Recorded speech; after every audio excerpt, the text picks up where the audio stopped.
Hello, and welcome to another edition of Therapy Thursday, brought to you by UNC Health, UNC Therapy Services. And my name is Evan Adler. I'm a physical therapist here based at the Northwest Cary Wellness Center here in North Carolina. And I'm the chair of the committee for oh boy, Community Engagement Committee. And as a service to the community and to everyone around here, we do this virtual series called Therapy Thursday, bringing to you topics that have been curated for you on various topics related to physical therapy and health and wellness. We have a YouTube channel and where these have been archived, so they are recorded and they are placed on our YouTube channel. So I invite you to go and search for UNC Therapy Thursday, and you'll be able to find those there. For those of you attending today, I'll put the links in the chat so you can see where to go for our Facebook page and for our YouTube channel.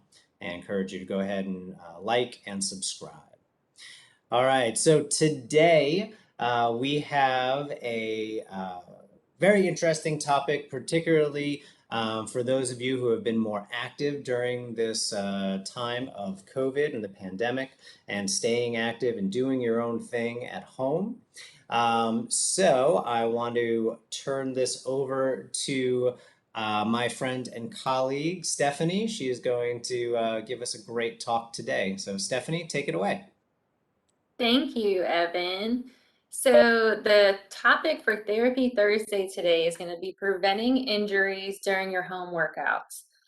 This is a topic that I thought of because if you're like me during the pandemic, you didn't have access to a gym. And so what do? You have to keep up your exercise routine. So took our workouts to our homes and working out more on our own.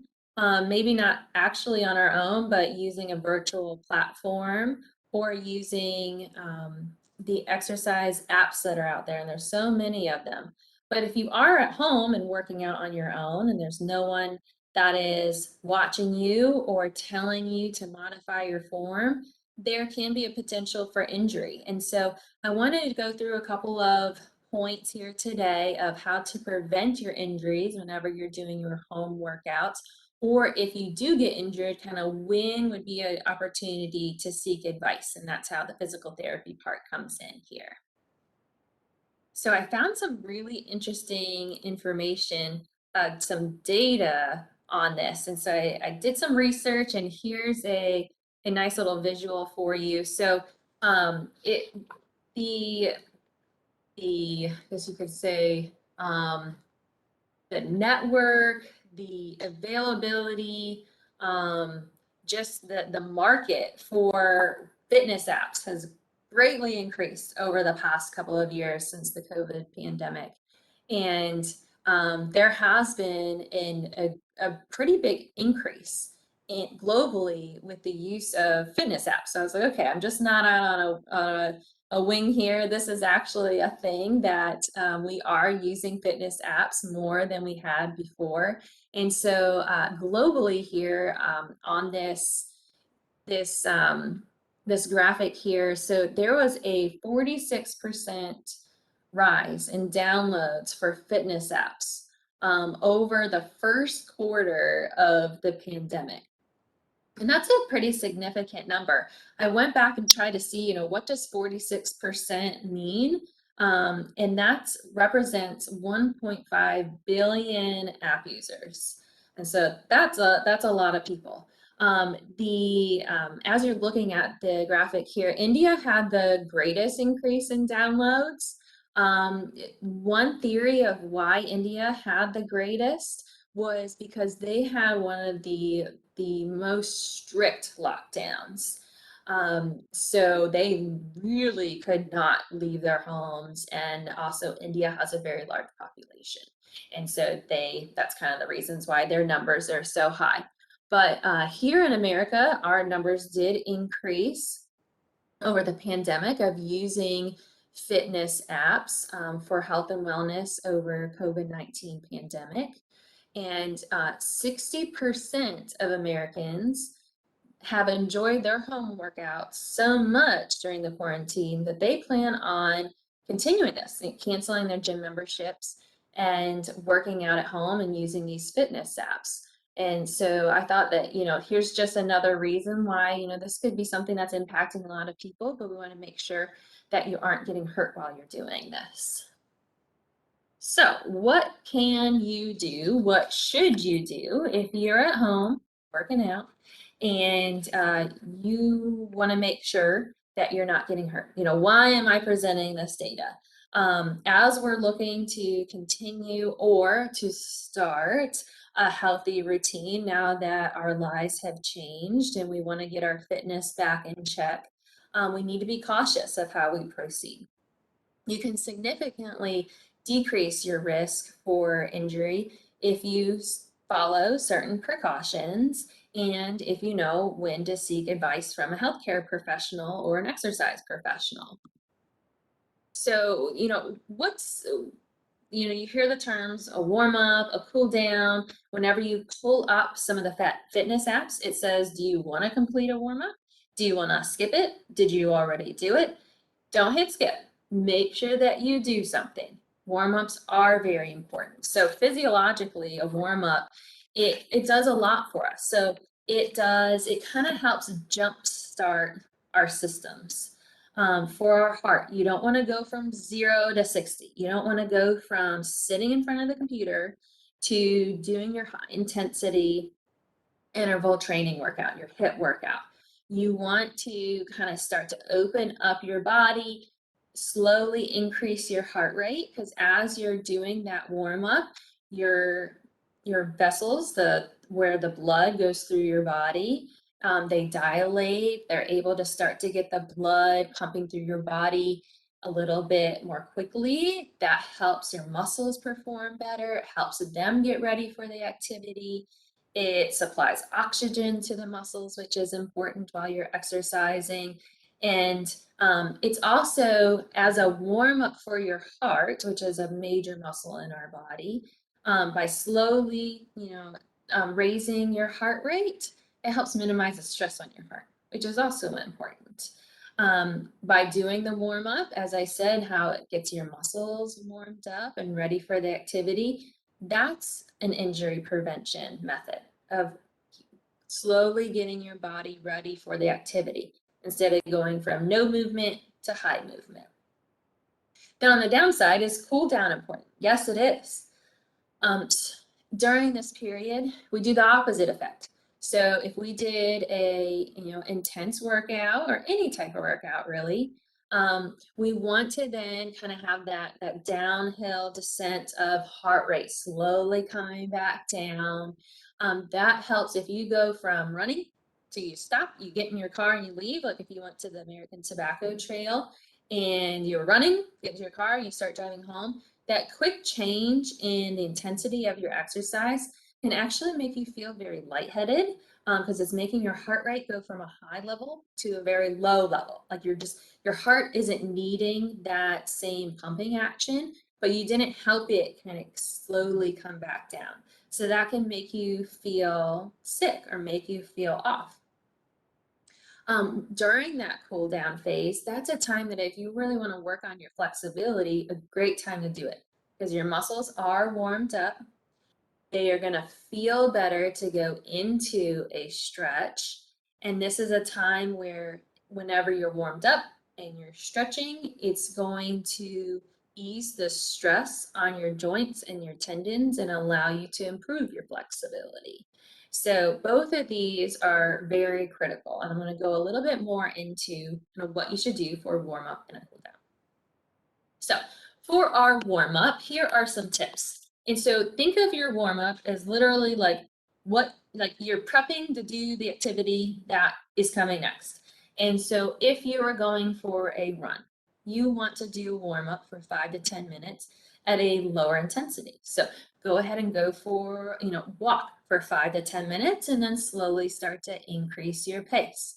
If you're going to do other types of cardio exercises, Same type of thing, slow and steady in the beginning for your warm up, and then increase your intensity, increase your, the gears on if you're cycling, increase the speed if you're swimming. Now, on the other hand, if you're going to be doing strength training, you're like, is it necessary for me to walk? Yes, that's part of a warm up where you can start to increase your heart rate prior to activity. But you also might want to do some movements that incorporate your entire body. So if you're going to be doing a kind of a full body strengthening exercise, you might want to start off with some body squats, just kind of working through that motion. Do some bent knee push-ups, where if you're going to be doing push-ups in your workout, but you're like, whew, push-ups are pretty hard for me, go to a modified method of that same movement. So, going through some squats, some lunges, some modified push-ups, doing some arm circles. Do that for about that 5 to 10 minutes prior to then going into your exercise routine. And this will help warm your body up for that exercise. It'll help prime your muscles to help prevent your injury risk. So after you're done exercising, your cool down. So this should be another part of your workout that takes about 5 minutes. And really our goal is to try to get our heart rate to slowly come back down. So walking, if you've been running, walking for about 5 minutes, or if you have a fitness tracker on your wrist and you're looking at your heart rate, try to do expand your workout or expand your cool down until your heart rate gets below 120 beats per minute. So if you're up at 160, it may take you a good amount of time to get down below 120. Really kind of your fitness level it tells you if you recover fast, your fitness level is better. If it takes you a while for that recovery, that heart rate to come down, your fitness level isn't as high, and that doesn't matter. That's okay. Everyone has to start somewhere. That's okay. Just have your target be at about trying to get your heart rate down to below 120.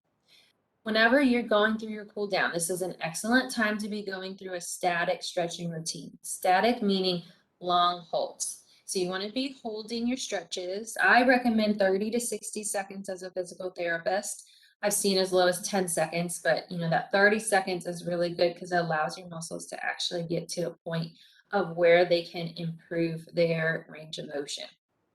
And so holding a stretch, you can also focus on bringing your breathing down to a lower respiratory rate. You can help lower your heart rate as you're slowing your breathing, and you can do this while you're stretching.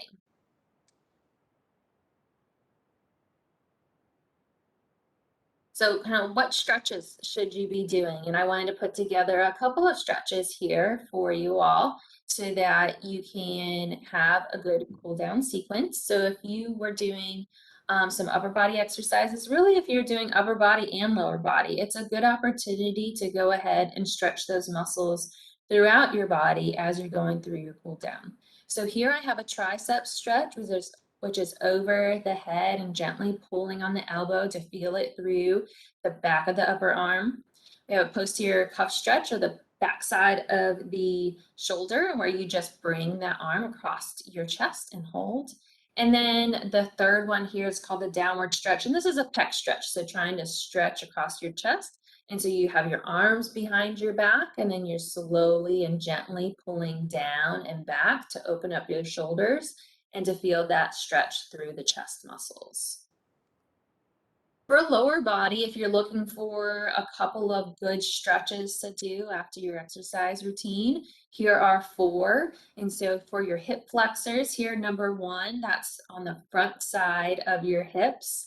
You are in a split kneeling stance, slowly and gradually pushing those hips forward to feel a stretch through the leg that is down on the ground.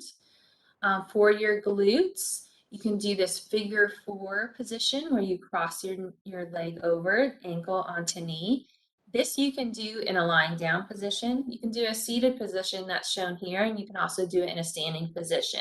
You might need to hold on to something for balance support so you can focus on the stretch here with this one. Hamstring stretch, so many different ways that you can do this stretch, but here is a way that I'll incorporate it into my group exercise classes is where you have one leg bent, the other leg is straight, and then you lean forward and you can engage those calf muscles too by pulling your toes up towards you, and you can lean over and stretch here, holding for about that 30 seconds. And then lastly, to help stretch kind of everything in that posterior chain up into the back, doing a forward bend, also called a forward fold. Hanging out here, hands trying to come down towards the ground. And here I like to do a little pedal action with the knees too. So kind of bending and straightening, alternating knees. And that just gives a nice little stretch to the lower back. It gives you a nice stretch through the back of the legs, into the calves. And again, during these stretches, you can be slowly bringing that heart rate down. You can be improving your range of motion and flexibility. And then after you're done with these, doing them on both sides, of course, 30 to 60 seconds for each of these, even going through those a couple of times, that 5 minutes for your cool down will go by very quickly. So other than just thinking about what should I do for a warm up? What should I do for a cool down? Is there anything else I can do to prevent injury whenever I am exercising on my own? There are. So here's a couple other tips that I wanted to go through to kind of help minimize your risk for injury when you're working out on your own. And here we're going to go through each of them and I'll give you a little bit more information. So number one, so if you're following a fitness app, if you are following a virtual class, personalize your workout. So, they are going through an exercise routine that is for the general population, not for someone who has had any injuries in the past, anyone who is having any pain at this time. And so if you are doing a exercise that doesn't feel right to you, try to see what their modification is. It might be off to the side of the fitness app. They might be verbalizing what you can do if this doesn't feel good to you. Go ahead and do that. You may need to take more time in between the exercises. That's okay. You might need to increase your rest period.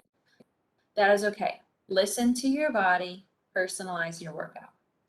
Number two, so my second tip, vary your routine. So you want to make sure that you are not doing the same routine day after day after day.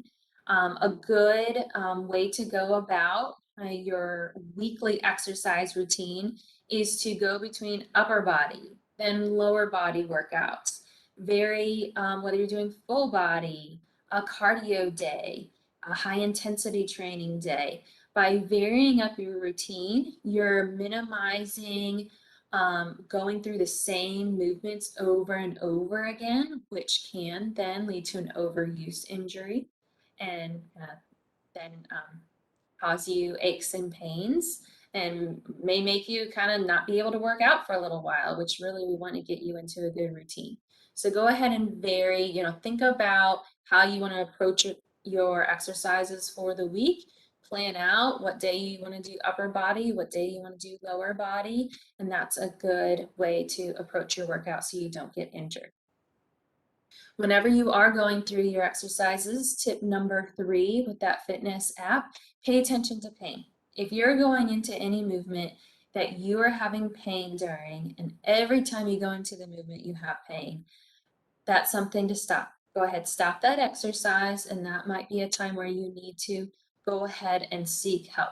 If you notice that every time you do a squat, your knees are hurting you, and then every time you do a squat or you sit down in a chair, it's hurting you outside of exercising, you go up and down the stairs, your knees are hurting you, we want you to be paying attention to that because it could be from the way that you are exercising. So you do need to kind of stop and think about how you are moving.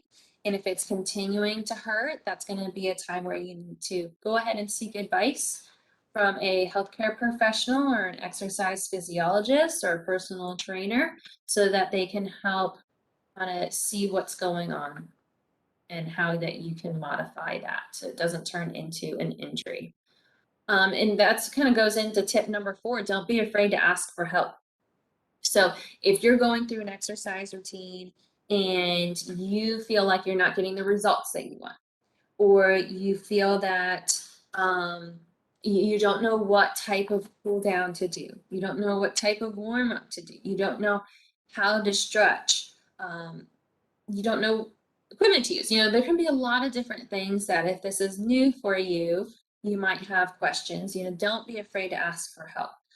If it's something that you feel like it's a movement that is painful, I would say that would be more in the wheelhouse of a physical therapist to be able to help you improve or change those movements. It might be a body mechanic issue, it might be an overuse injury.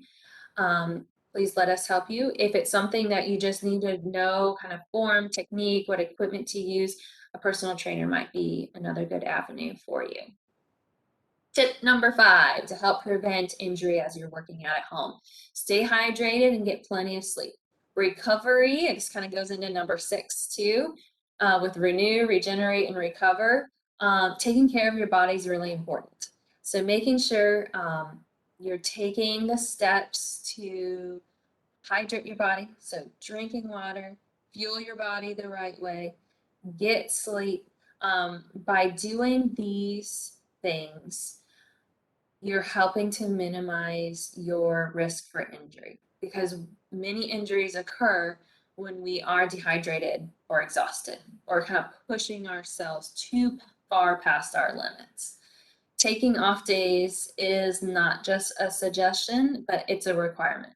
If you want to see improvements in your strength, if you want to prevent your risk for injury, you need to have those off days because that's whenever the muscles grow, that's whenever they hypertrophy, that's whenever they regenerate, and that's how you end up getting stronger. So very important piece to working out.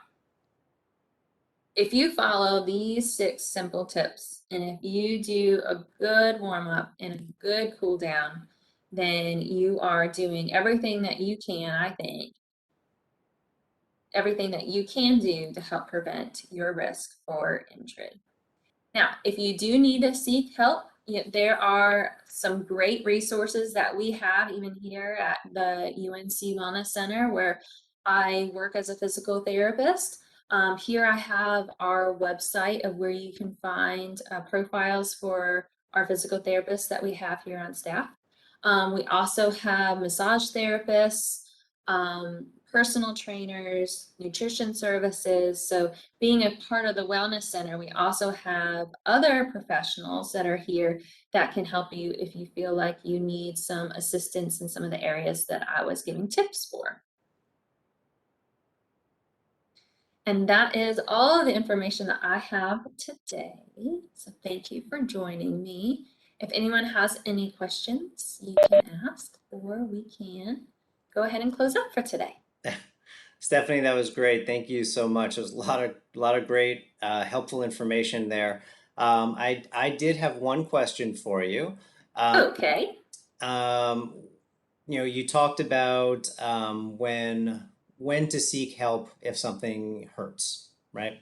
As a fellow physical therapist here, I see a lot of people that come in for injuries related to working out, and a lot of time it has something to do with the shoulder. The biggest question that I get a lot of the time is that is it okay to be doing kind of like overhead press type things?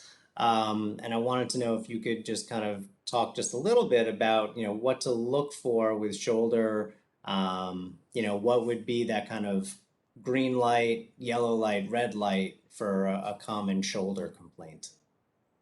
Yeah, and that's a question I get asked a good amount too, as whenever I'm doing group exercise classes, if I'm doing overhead pressing motions, it's something that I kind of give a little extra caution to people. If this hurts, if please, drop the weight first. Try to go through the motion. Does it still hurt?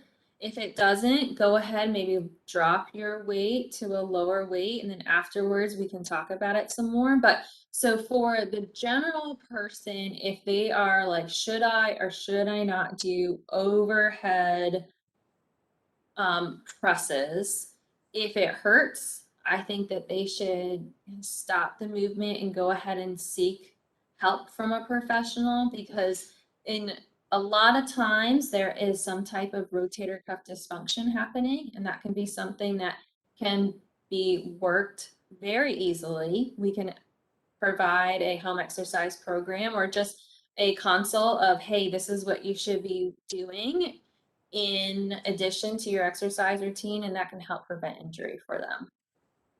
Great. Yeah, I use that red light, yellow light, green light analogy frequently with people working out, and reminding them that okay, if you're getting that muscle burn, that's the desired effect, right? You want that kind Mhm. of muscle burn sensation from getting one of these, getting into one of these workouts.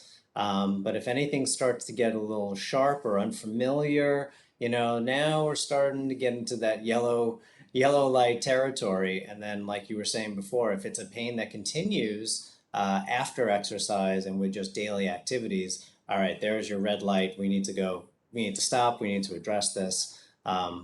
Take it to a professional that can help. Um, I agree. And if you do that before you do it over and over and over again with working out, then we can help reduce it to becoming a bigger problem. Absolutely. All right. All right. Well, I don't see any other questions coming in right now. Okay. So I would just reiterate that we can be found on our Facebook page for UNC Therapy Services, and of course we have our YouTube channel for Therapy Thursday. The links are in the chat, and I will put them on our YouTube site once this goes live later today. So. Stephanie, thank you so much for your presentation. It was wonderful having you here, and we'll see you all next time on Therapy Thursday. Have a good day.